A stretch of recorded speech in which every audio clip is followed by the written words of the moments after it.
So this call is being recorded for training purposes, and we're going to cover various things if we have time. Now, one of the things I meant to post, which I didn't post, was that these calls only take place once a month, and the content of these calls is actually very, very important.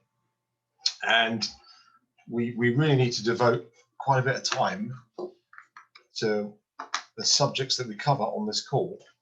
And an hour may not be long enough because it's only 1 hour a month. So it may be that this call will have to be extended beyond 1 hour. And so in view of the confusion just now about when the call should start, maybe we could take a poll and see if 6 o'clock is better than 7 o'clock. I don't know. I don't really mind, actually. But it may be that it would run from 7 till 8:30 or from 6 till 7:30 or whatever you think. You may just type in the chat if you have any preference as to the start of this call. But the probability is we will need to run a little bit longer than 1 hour if we're going to get everything done.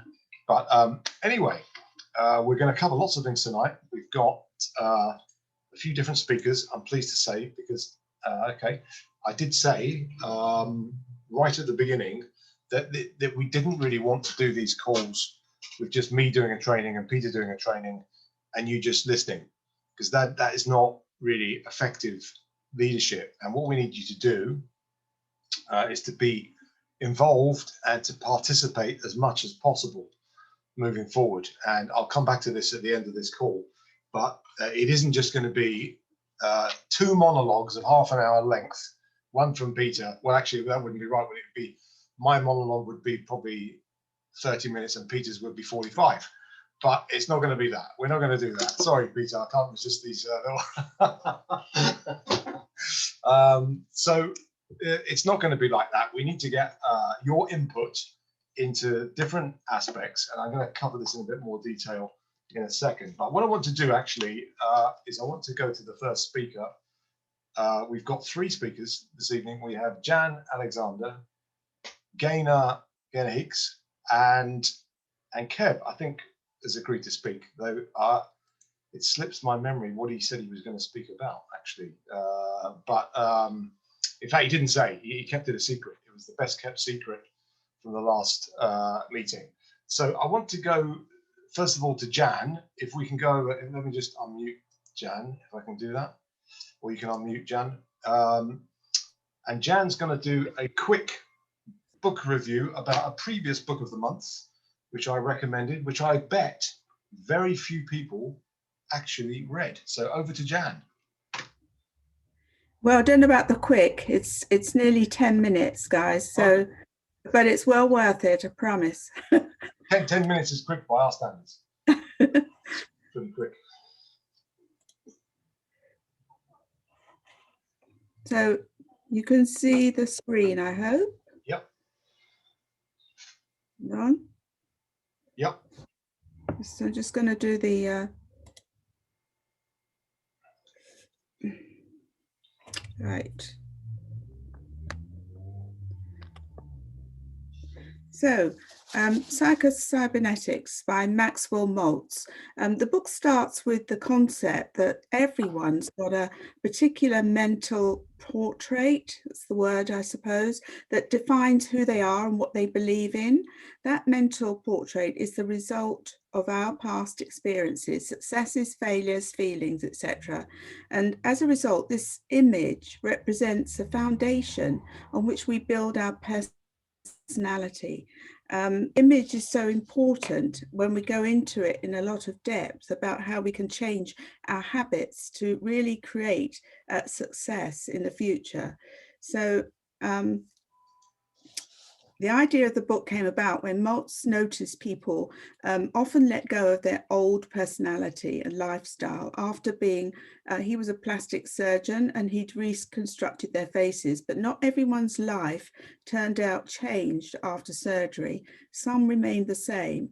And realizing it wasn't just their better image in the mirror that changed some of them, he set out to find an answer, and the result was Cybernetics. So this book is deep.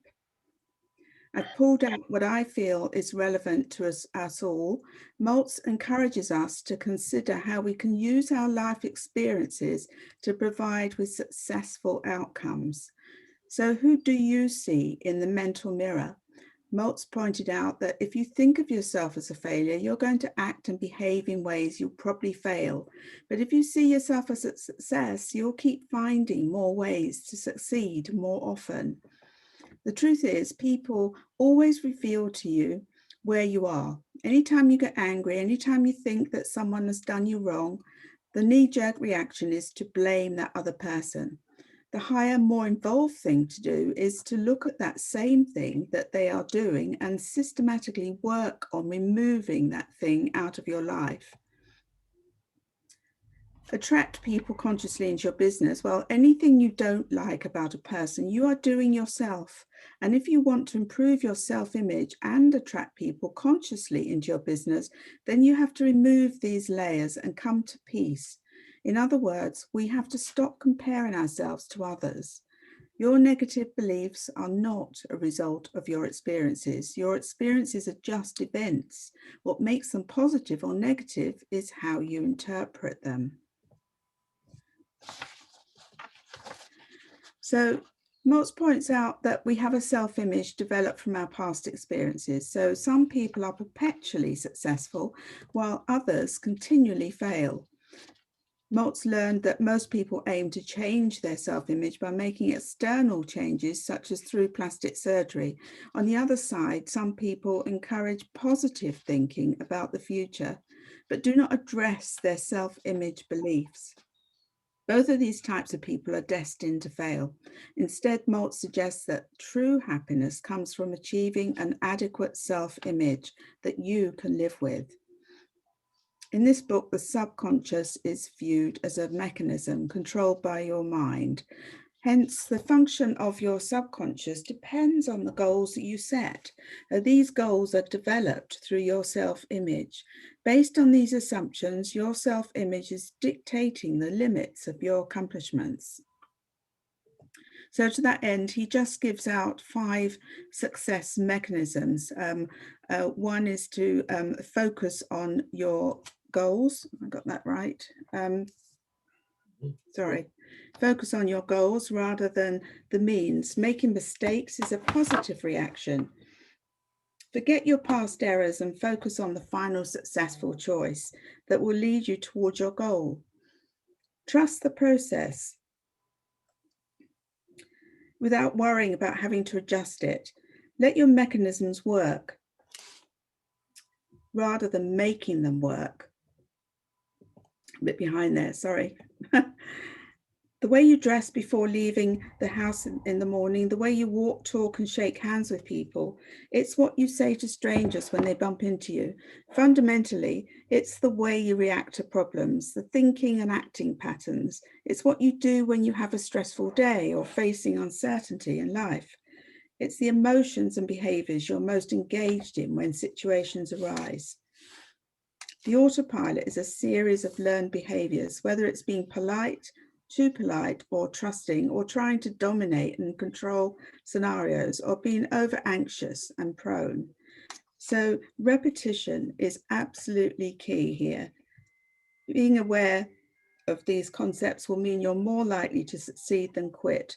The old skeptical, fearful, and doubtful thoughts that arise will not stop you. Now you understand the process. Find out about your individual autopilot. Dedicate the time and effort to retuning it for your benefit. Get it out of your way so you can go and pursue your dreams. Happy habits breed success. We think we'll be happy once we get a new partner or a bigger home, but happiness must be practiced and learn to become free from the habit of responding negatively to external issues. If we lose our happiness when the driver behind us bibs like a maniac, it's because we choose to react with annoyance. We can instead, though, notice that his bibbing is just bibbing. and respond in a better way without losing our cool. No one can push your buttons unless you allow them to, and Maltz suggests you can choose peace even in such times of negativity. So he provides a reminder of what success looks like, maintaining your personal focus and goals, accepting your errors and correcting them.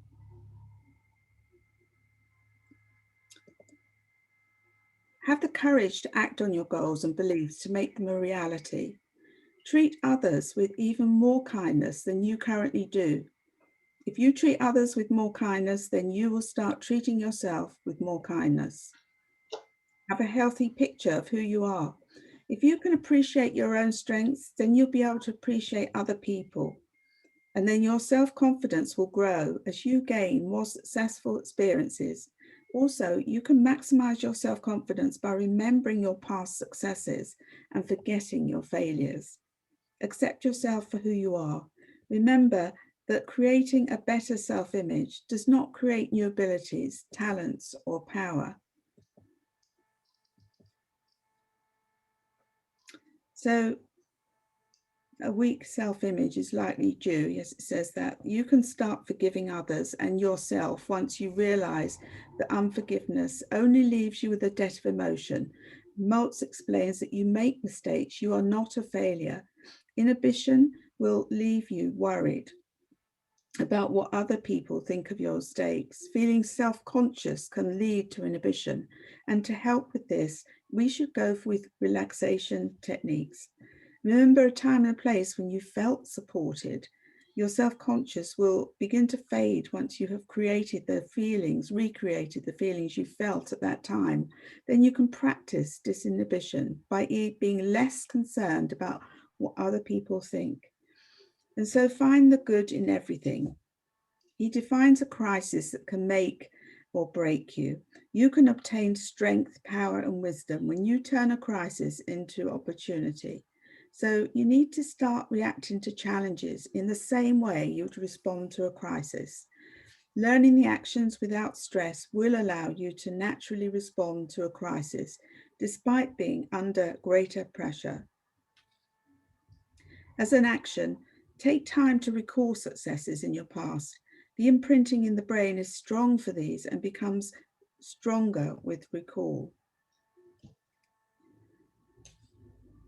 So, oops, I've got a bit behind. This is not my favorite thing. Okay.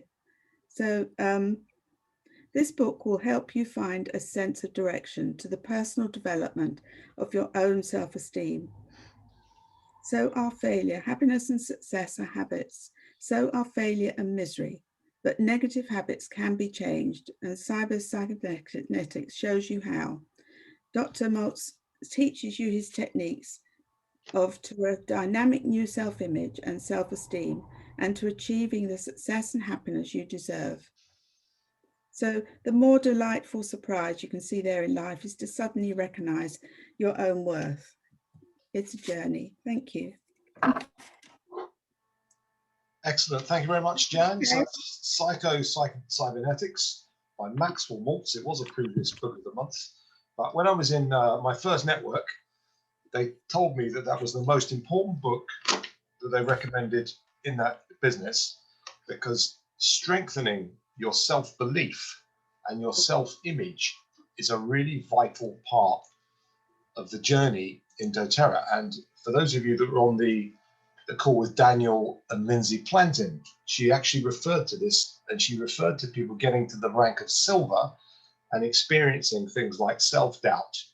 And it's very common in this type of business where we're all working from home, sometimes a bit isolated, for people to start getting doubts about whether they can go all the way in the business. And the reason why I recommend that book is because it gives you techniques that you can use to deal with those issues. And you can, the reality is you can strengthen your self-image and your self-belief if you're facing those kind of challenges. Now, it may be that lots of you are not, but I guarantee you, I absolutely guarantee there'll be many, many people that join your business who will face those challenges.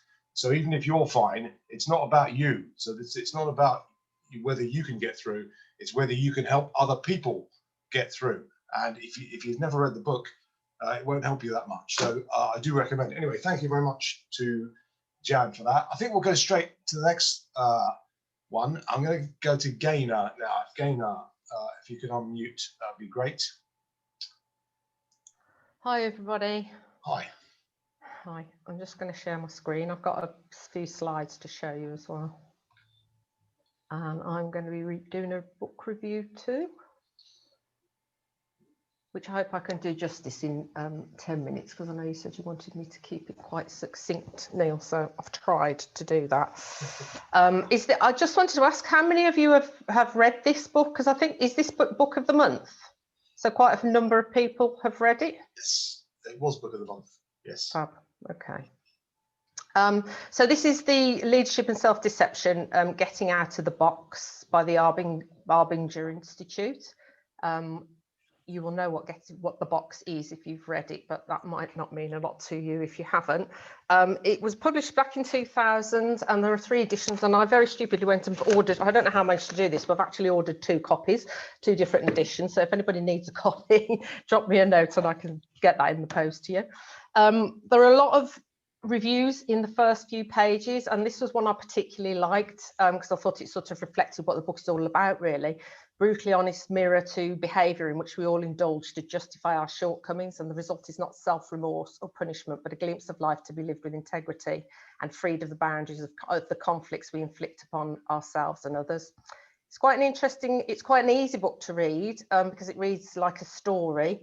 And the main character in the story is a senior executive who lands his dream job with a competitor company that he's always envied because they've always, outperformed his own company, and he's mentored in their strategies for success, which are really based around the company philosophy focused on a focus on people problems, really. So the box is a metaphor for the place we all go from time to time when we're sort of betraying our true feelings. So in other words, we know what we should do, but we choose not to do it. And they give some really good examples in the book, like giving up your seat on a plane, for example, and pretending you're too busy reading your newspaper, not getting up to feed the baby in the middle of the night when he's crying.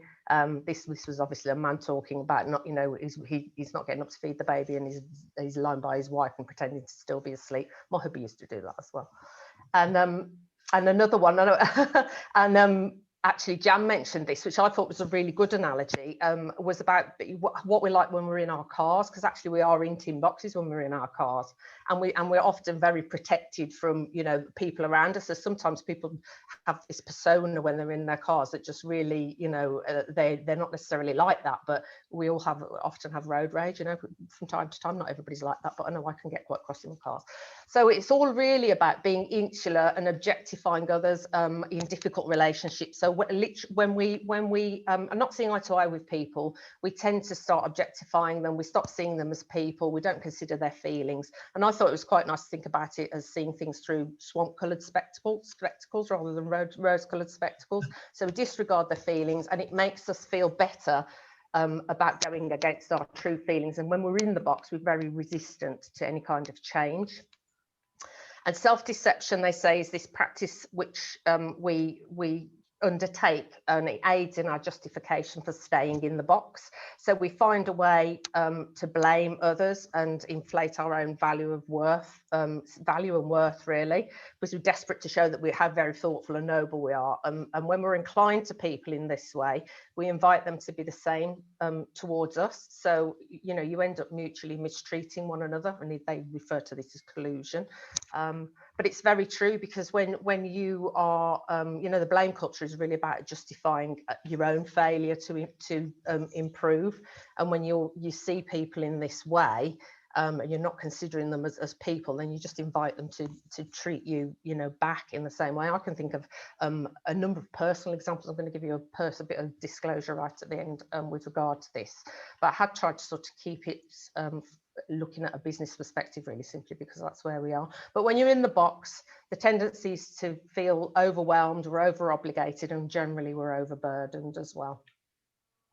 And then they talk about what it's like when we're in the box, how people can be very resistant to getting out of the box. box. And the idea is that when getting out of the box, the key to getting out of the box is really staying out the box. Once you realise that you need to be out of the box, you're already out of the box, really, because you're considering that you may possibly have a problem, or you may possibly be in the wrong. So the challenge really is about staying out of the box.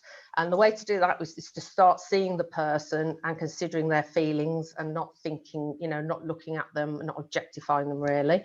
And we need to stop trying to change people or cope with them, because that's not assisting the situation, really. Neither should we walk away. There was another example which I forget now, but neither should we walk away from the problem, because that's not helping, and it just provokes more of what made you step into the box in the first place. So we're not always, we may be in the box towards some people, but out of the box towards others. So it's about drawing on our value of these out of the box experiences, where we are having good relationships with people, to make us question our own virtue when we find ourselves stuck in the box, with people that we perhaps not see eye to eye with, or we're not getting along with. And when we stop resisting people in this way, and we sort of honour the sense of wanting to help the person, that helps us to stay out of the box. I hope this is making sense, because you have to. I think it needs reading. I think it deserves a second read. Actually, I really quite enjoyed reading this book. It's very emotive, and it makes you look within. It requires a lot of introspection, I would say, really. And it can be applied to conflict resolution, because when we're in conflict with people, we always think the other party's at fault. And each of us has the problem, really, of not knowing that we have that problem. And that's the essence of the solution to self-deception, actually, asking yourself, am I part of the problem too? And then responsibility and accountability, obviously it can lead to disciplined initiative taking. So there's no blaming or shirking responsibility. And we can use it for leadership and team building as well. So not everybody can avoid getting into the box all the time. Obviously, we all are going to feel that way from time to time, but it's about recognising the red flags that can assist you in getting out quicker, and which makes obviously for less contentious meetings, and it increases people's patience towards one another, which has become more tolerant, really, I suppose. And then from a personal growth and development perspective, it just improves how we think about others, and also how we feel about ourselves as well, because essentially we're doing the right thing, really. So these are I've probably done this really quickly, but you did ask me to be quick now. 3 questions for you to consider, rhetorical questions, really. If you can think about a business relationship where you've been in the box and resistant to getting out of the box, possibly, what happens when you're inside of the box? How are you feeling? What steps are you going to take to deceiving yourself? What do you need to do to get out of the box, and how will you put aside justifications for staying where you are right now, comfortable and thinking that you're right? And what will you do now to ensure the person you have in mind is considered, and your actions are primarily helping them to be successful? My little self-disclosure actually was, this has made me really think about, I've been personally challenged with a situation with my siblings, actually, since my dad died back in October, and I am firmly entrenched in the box. There is absolutely no doubt about it. And so now instead, and this has really made me consider where I'm at with that, because I put it out of my mind, actually, because it was causing me so much a trauma, I have to say. So now, instead of lying awake, and it has given me sleepless nights day in, day out, thinking, what have I done to deserve this, woe is me, and all that sort of thing, I'm now starting to think to myself, perhaps I am part of the problem, and perhaps, what can I do to heal and repair this situation? What do I need to say to them?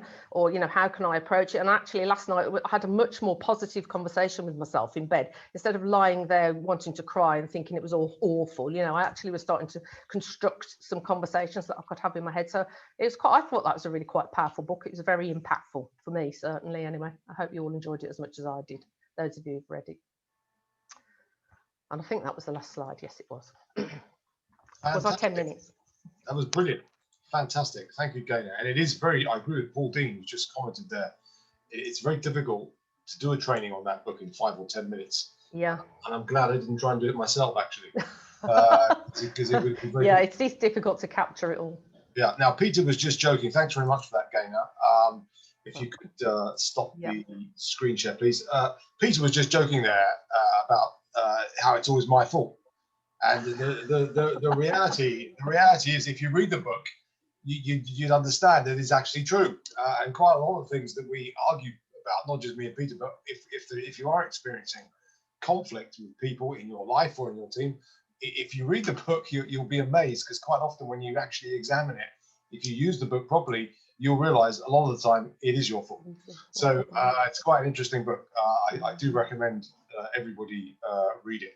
So now what I'm going to do, I can't minimize. I'm going to go next, and then we'll go to, I think we're going to go to Peter and Kev after that. Let me see if I can find my PowerPoint on it. I might have to stop the recording actually. I have to stop recording.